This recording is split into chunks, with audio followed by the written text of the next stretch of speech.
The mahogany boardroom table gleamed under soft lighting as I watched my career crumble. My sister Victoria stood at the head of the table, her perfectly manicured hands planted firmly on its surface, her expression a mask of false regret. I'm Madeline Carter, and this was the day my sister decided to destroy me. As the new CEO of Carter Technologies, Victoria's voice carried across the stunned silence. My first action must be to address the inefficiencies in our leadership team. Her eyes locked onto mine, cold and calculating. Madeline, your performance as Chief Innovation Officer has been consistently disappointing. I sat perfectly still, my face betraying nothing as 2 decades of memory flashed through my mind. Dad building Carter Technologies from nothing, teaching us both the business from the ground up, making us promise to always protect his legacy together. Dad had been gone just 3 months, and already Victoria was breaking that promise. The numbers don't lie, she continued, clicking through her presentation. Your R&D department has failed to produce any significant breakthroughs in the past year. Our competitors are leaving us behind. What Victoria conveniently failed to mention was that I'd spent that year developing something revolutionary, something that could transform Carter Technologies from a mid-sized tech company into an industry leader. But the prototype was still in my private lab, waiting for the perfect moment to unveil it. A moment that would never come now. Therefore, Victoria straightened her designer blazer, effective immediately. Madeline Carter is terminated from her position at Carter Technologies. The board members shifted uncomfortably. Some had known me since I was a child, had watched me grow up in these halls, but none spoke up. Victoria had spent months consolidating her power, replacing key members with her own allies. You can't do this, I said quietly, my voice steady despite the rage building inside me. I own 30% of this company. Victoria's smile turned predatory. Actually, according to Dad's will, you own 20%. The board owns 30%, and I control the remaining 50%. The vote has already been taken. She slid a document across the table. The board has agreed to buy out your shares at current market value. I glanced at the number. It was insultingly low. Victoria had been deliberately tanking our stock price for months, all part of her plan. And if I refuse, then we'll freeze you out. No vote, no influence, no salary. You'll be nothing but a silent partner watching from the sidelines. She shrugged elegantly. Take the money, Maddie. It's more than you deserve. I stood slowly, gathering my things with deliberate care. The weight of my private lab keycard seemed to burn in my pocket. The key to everything Victoria thought I'd failed to create. You know what's funny, Victoria? I said, pausing at the door. Dad always said you were the smart one, the ruthless one, the one who would do anything to win. He was right, she smirked. No, I smiled, thinking of the prototype waiting in my lab, of the patents filed under my private holding company, of the plans I'd made for exactly this scenario. He wasn't. I walked out of Carter Technologies for the last time, my heels clicking against marble floors that had once felt like home. Security followed, making sure I didn't take anything but my personal belongings. They needn't have bothered. Everything important was already gone. In my car, I pulled out my phone and made a call I'd hoped I'd never have to make. Ms. Jang, it's Madeline Carter. Remember that contingency plan we discussed? It's time.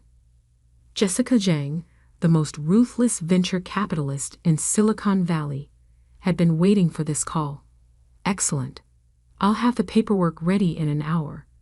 Your prototype performs as promised? I smiled, thinking of the revolutionary AI system I'd spent the past year perfecting. The one Victoria thought didn't exist. better than promised. And Victoria just made it available for the highest bidder. She fired you. Yes, and severely undervalued my shares. Jessica's laugh was sharp and appreciative. Perfect. That makes the hostile takeover much easier. Are you ready to play hardball, Madeline? I looked back at the Carter Technologies building, where Victoria was probably already redecorating my office. More than ready. Victoria wants to talk about disappointing performance. Let's show her what disappointment really looks like. That night, in my penthouse apartment, I reviewed the documents Jessica had sent over. The plan was elegant in its simplicity. My private company, Phoenix Innovations, would partner with Zhang Ventures to launch a competing product. Then, using the market chaos that would ensue, we'd start quietly buying up Carter Technologies stock. Victoria thought she'd won by forcing me to sell my shares at a discount. She had no idea she just made her biggest mistake. My phone buzzed. A text from our mother. How could you let this happen? Victoria was just trying to protect the company. I didn't bother responding. Mom had always favored Victoria, excusing her ruthless behavior as good business sense, while criticizing my more innovative approach. Instead, I opened my laptop and began typing an email to Carter Technologies' biggest clients. They deserved to know that the company's most innovative products, the ones they'd been eagerly awaiting, were about to come from a different source. Victoria wanted a war. Fine. But she was about to learn that sometimes the quietest soldier is the most dangerous. And I had been very, very quiet. My prototype sat in its secure case, ready to revolutionize the tech industry. Victoria thought she'd stripped me of everything. She didn't realize she'd actually set me free. In 3 months, I would walk back into that boardroom. But this time, I wouldn't be the one getting fired. This time, I would own everything. The next 3 months transformed everything. While Victoria was busy redecorating my old office at Carter Technologies, I was building her worst nightmare. My new headquarters occupied the top floor of a gleaming skyscraper across town. Floor-to-ceiling windows offered a perfect view of Carter Technologies' building, a constant reminder of what I was fighting for. The prototype testing is complete, Dr. Marcus Chen, my lead engineer, announced as he entered my office. It's exceeding all benchmarks. Zhang Ventures is impressed. I smiled, reviewing the data on my tablet.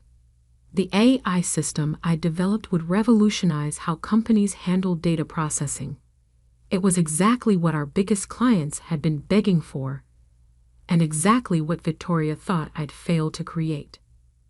What's the word from Carter Technologies? I asked, though I already knew. I had sources everywhere now. Marcus grinned. Chaos. Their stock dropped another 15% this morning. Clients are jumping ship left and right. Victoria's trying to fast-track a competing product, but all their best engineers now work for us. I finished. I'd made sure to hire them within days of my departure, offering better pay and creative freedom. My phone buzzed. A text from my mother. Victoria's struggling. The board is asking questions. Please stop whatever you're doing. I deleted it without responding. Victoria had made her choice 3 months ago. Now she could live with the consequences. Jessica Zhang strode into my office, her sharp suit and sharper smile indicating good news. We just acquired another 5% of Carter Technologies through our shell companies. That puts us at 18% total. I nodded, pulling up the ownership breakdown on my screen. Victoria still thinks she's untouchable with her 50% stake. She hasn't noticed the ground shifting under her feet. Speaking of shifting, Jessica settled into a chair. Your old friend, James Morrison from the board, reached out. He's ready to flip his voting shares to our side. Apparently, Victoria's latest temper tantrum in the boardroom was the last straw. I remembered James. He'd been one of my father's closest friends and had never approved of Victoria's hostile management style.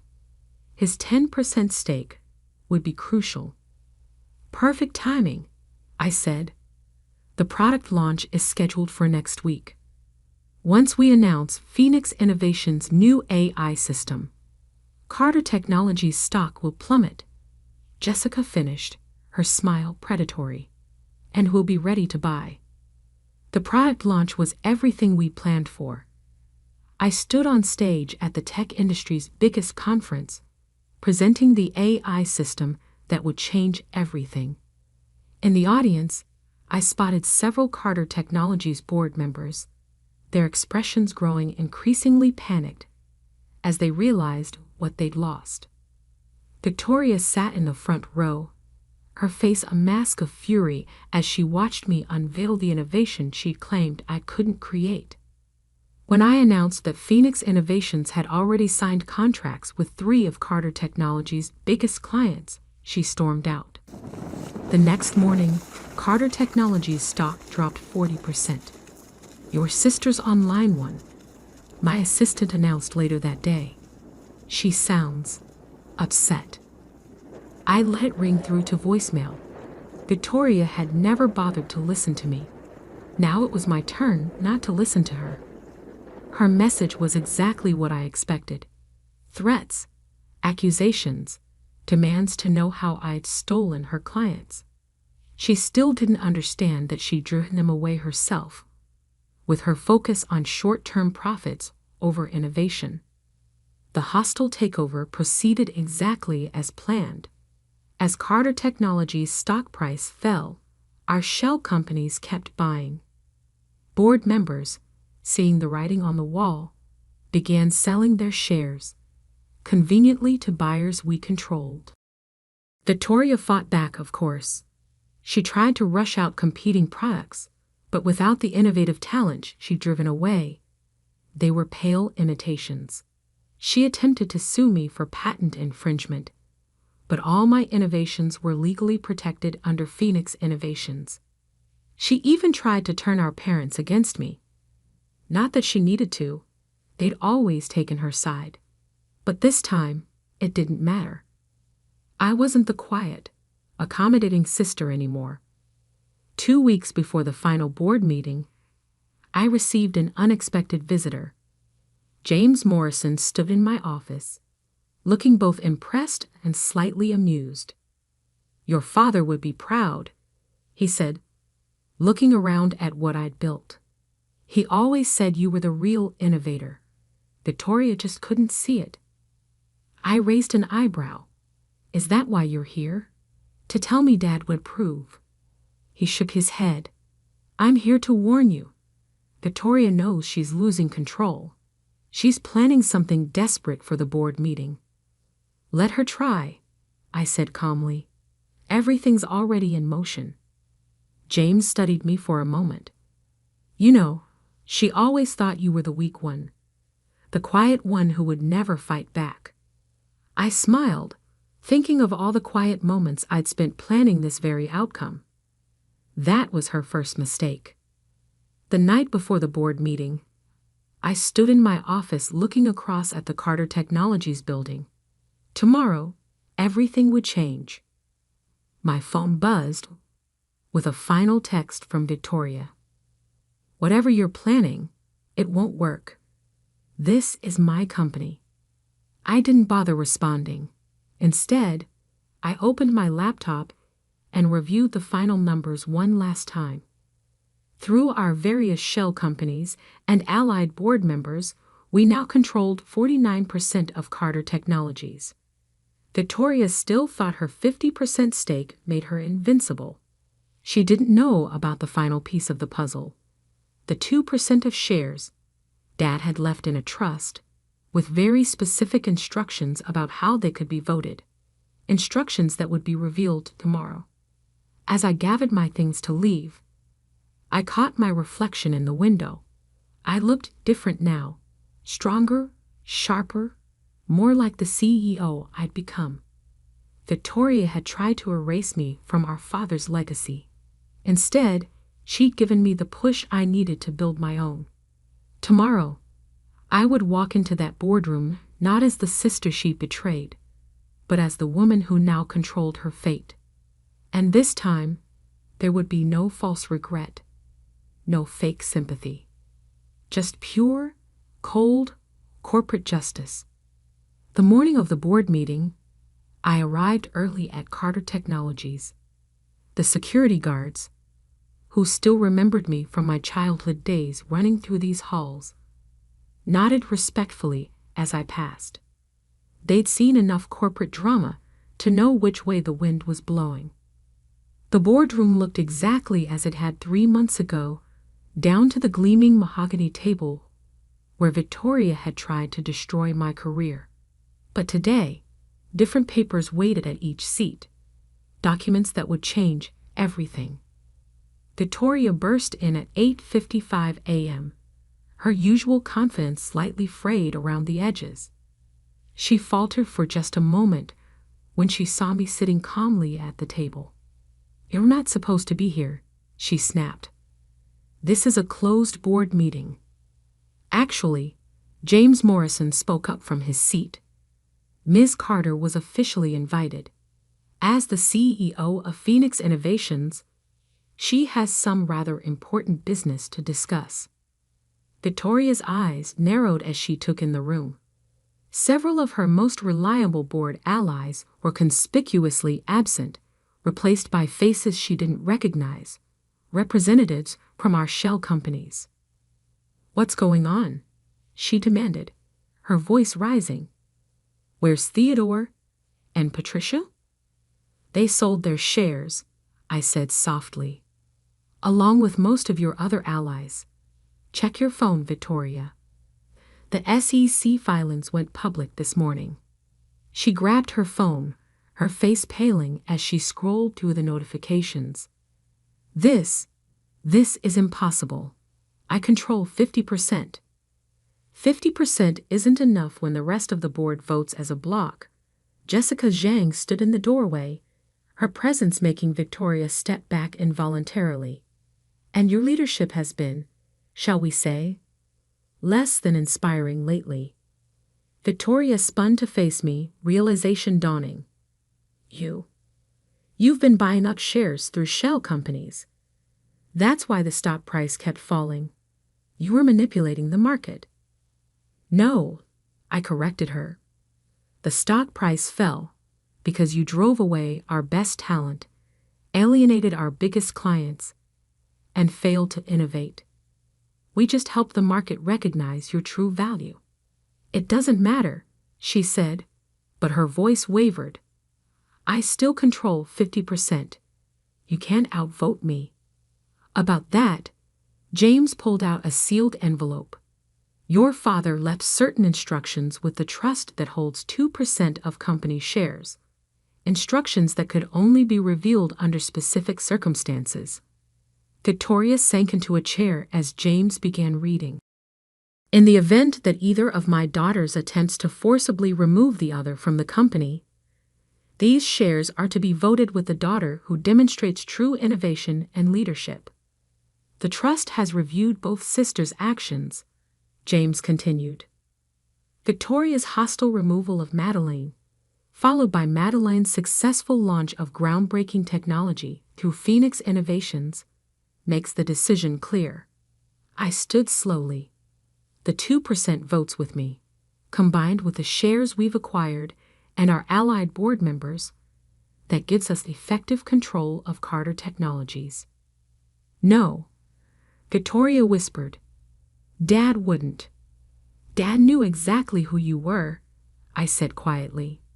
"He knew you'd try something like this eventually. That's why he left an insurance policy." "The first vote," Jessica announced, "is to remove Victoria Carter from her position as CEO, effective immediately." "You can't do this." Victoria shot to her feet. "This is my company."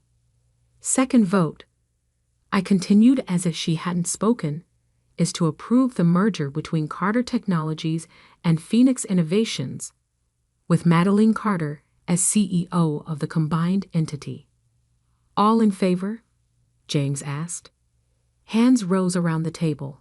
Victoria watched helplessly as her empire crumbled. The votes are recorded, Jessica stated formally. Victoria, you'll need to clear out your office by the end of the day. And if I refuse, then I'll have security escort you out, I said calmly. Just like you did to me 3 months ago. She stared at me, tears of rage forming in her eyes. I'm your sister. You stopped being my sister the moment you chose power over family. I'd pressed the intercom. Security, please escort Ms. Carter to her office to collect her belongings. As Victoria was led away, our mother burst into the boardroom. What have you done? How could you do this to your sister? I met her gaze steadily. The same way you both did it to me. The difference is, I did it legally and ethically, and I did it better. Over the next year, the merged company flourished. My AI technology revolutionized the industry, just as I'd planned. Stock prices soared, clients returned, and innovation once again became our driving force. Victoria tried to fight back, of course. She attempted lawsuits, leaked stories to the press, even tried to start a competing company. But without Dad's name or money behind her, she discovered just how hard it was to succeed on merit alone. Our parents took her side, naturally. Holiday dinners became a thing of the past, but I didn't mind. I had built my own family now. A team of brilliant innovators who valued creation over destruction. 1 year to the day after the takeover, I sat in my office, the same office where Victoria had once reigned. A familiar figure appeared in my doorway. Miss Carter? My assistant looked uncertain. Your sister is here. Victoria stood behind him, looking different, humbler. The designer clothes and perfect makeup were gone, replaced by a simpler, more authentic version of my sister. Can we talk? She asked quietly. I studied her for a moment, then nodded. Close the door. She sat across from me, fidgeting with her purse. I've been doing a lot of thinking this past year. About Dad, about the company, about what you built while I was busy trying to tear you down. And you were right. About everything. She took a deep breath. I wanted to control Dad's legacy so badly that I forgot what that legacy was supposed to be about. Innovation, creation, building something meaningful. I leaned back in my chair, waiting. I'm not asking for my job back, she continued. I don't deserve it. But I've been developing some ideas of my own. Small stuff, nothing like your AI system. But it's mine, and it's honest. She pulled out a business plan, sliding it across my desk. I'm not asking for money or support. I wanted you to be the first to see it. I picked up the proposal, scanning it thoughtfully. It was good, genuinely good. A small tech solution for local businesses, the kind of thing that could help real people. You did this yourself? She nodded. No shortcuts. No writing on Dad's name. Just me. Learning to code in my apartment, trying to build something real. I was quiet for a long moment, remembering all the times I'd wished for my sister to understand what real innovation meant.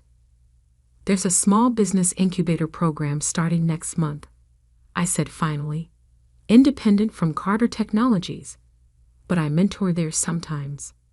Submit your proposal. If it's accepted, you'll get seed funding and guidance. Really? Hope flickered in her eyes. On one condition. I held up a finger. You earn it. No special treatment. No family connections. Just your idea and your work ethic." She stood, straightening her shoulders. "That's all I'm asking for. A fair chance to prove myself." As she turned to leave, I called after her. "Victoria?" She paused at the door. "Dad would be proud. Not of what happened before, but of what you're trying to do now."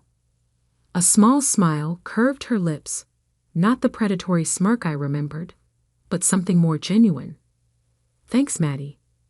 But I think he'd be prouder of you." After she left, I stood at my window, looking out at the city where both our dreams were taking shape. Victoria had needed to lose everything to learn what real success meant, and I had needed to lose my place in the family to find my true strength. Sometimes the best revenge isn't about destroying your enemy. It's about building something so magnificent that they're forced to change just to keep up. And sometimes, if you're lucky, that change creates something better than revenge. It creates understanding. As for me, I kept Dad's old nameplate on my desk, right next to my own. A reminder that legacies aren't inherited. They're built, one innovation at a time.